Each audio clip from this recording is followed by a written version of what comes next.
Comedian से नेता बने राजू श्रीवास्तव ने कानपुर से समाजवादी पार्टी का टिकट लौटा दिया है। उन्होंने कहा है कि मैं तो नेताजी को पीएम बनाना चाहता था, लेकिन कर नहीं पाया। राजू बोले कि रामगोपाल ने वादा किया था कि कानपुर में हर समाजवादी नेता को टाइट करूंगा, लेकिन ऐसा कुछ भी नहीं हुआ। इसके साथ ही राजू श्रीवास्तव ने समाजवादी पार्टी के कई नेताओं पर आरोप भी लगाए हैं।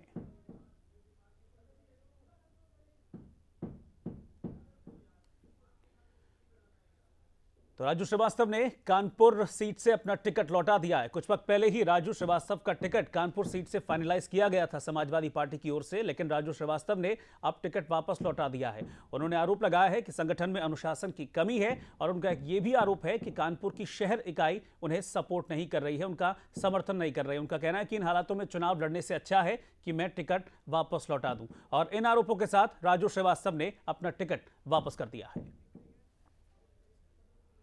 तो कानपुर सीट से समाजवादी पार्टी के उम्मीदवार रहे राजू श्रीवास्तव ने अपना टिकट वापस कर दिया है। न्यूज एक्सप्रेस रिपोर्टर अनुराग शुक्ला ने राजू श्रीवास्तव से बातचीत की। क्या कहना है उनका, देखिए इस रिपोर्ट में।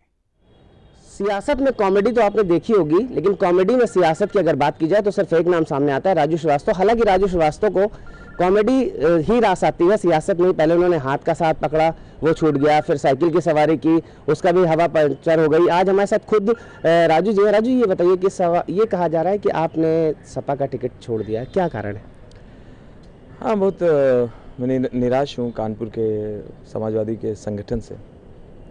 कानपुर का संगठन सहयोग नहीं कर रहा था, क्योंकि कानपुर में बहुत सारे लोग स्वयं से प्रत्याशी बने हुए हैं, वो चुनाव लड़ना चाहते हैं।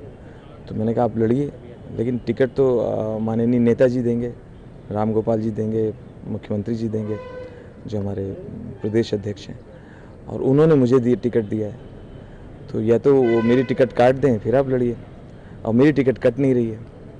मैं जब लखनऊ जाता था तो मुख्यमंत्री जी अखिलेश जी यही कहते थे कि आप हमारे उम्मीदवार हैं, 200% आप लड़ रहे हैं, आपसे अच्छा कैंडिडेट कानपुर हमारे पास नहीं है। तो फिर कानपुर के जो स्थानीय नेता हैं वो खुल के हमारे साथ क्यों नहीं आ रहे थे? इस बात को लेकर मैं बहुत दुखी भी था, आश्चर्य में भी था। और हर बार मैंने मुख्यमंत्री जी को शिकायत भी की कि आपके आदेशों का पालन कानपुर में नहीं हो रहा है। तो रामगोपाल जी भी बहुत क्रोध थे, गुस्से में थे। उन्होंने कहा कि अगर जो लोग माननीय नेताजी के निर्णय को फॉलो नहीं करते हैं, उनको पार्टी में रहने का कोई हक नहीं। और नेताजी ने और हम सब ने मिलकर राजू श्रीवास्तव को कानपुर भेजा, कानपुर का प्रत्याशी बनाया है। तो अगर कानपुर में इस तरह से हो रहा है तो लोग दंडित किए जाएंगे, निकाले जाएंगे, लेकिन कानपुर में ऐसा कभी हुआ नहीं।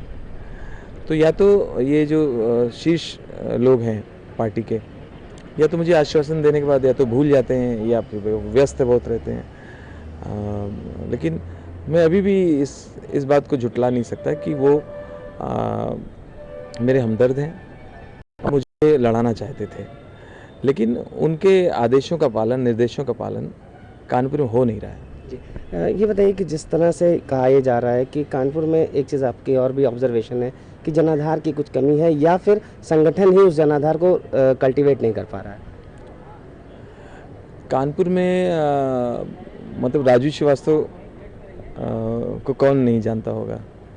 मैंने इतनी मेहनत करके ये जगह बनाई है कि एक वहाँ के लोग कहते भी हैं कि पहला कैंडिडेट है जिसके लिए पहले से अगर पूर्व प्रचारित ना भी करें, तुरंत भी अगर सूचना हो जाती है तो भीड़ जमा हो जाती है मुझे देखने के लिए, सुनने के लिए। पार्टी के जनाधार की बात कर रहा था मैं। क्या पार्टी का जनाधार वहाँ पर कम है, या उसको जनाधार है उसको कल्टीवेट नहीं किया जा रहा है, अंतर कलह इतनी ज़्यादा है कि दिक्कत हो रही है? बिल्कुल अंतर कलह बहुत ज़्यादा है, और पार्टी के जनाधार की बात है। मुझे कोई आसान सीट तो दी नहीं थी कानपुर की। कानपुर में सपा कभी रही नहीं। पिछली बार भी चौथे नंबर पे समाजवादी पार्टी थी 2009 में, और 2012 में जब अखिलेश जी की सरकार चुन के आई पूर्ण बहुमत में, जब समाजवादी की लहर थी उत्तर प्रदेश में, तब हमारा कानपुर में एक ही विधायक है, 5 में से सिर्फ एक विधायक है, इरफान सोलंकी।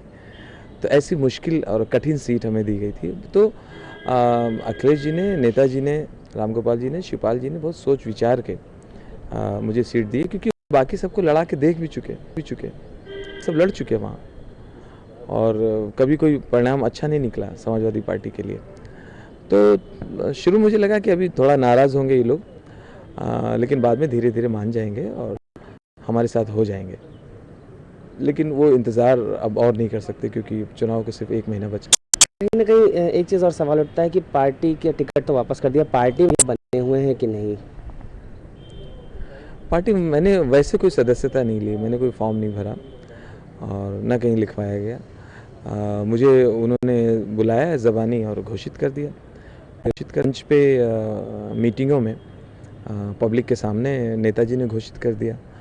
और कानपुर जब आते थे मुख्यमंत्री जी तो उन्होंने हमारा नाम लेके घोषित कर दिया।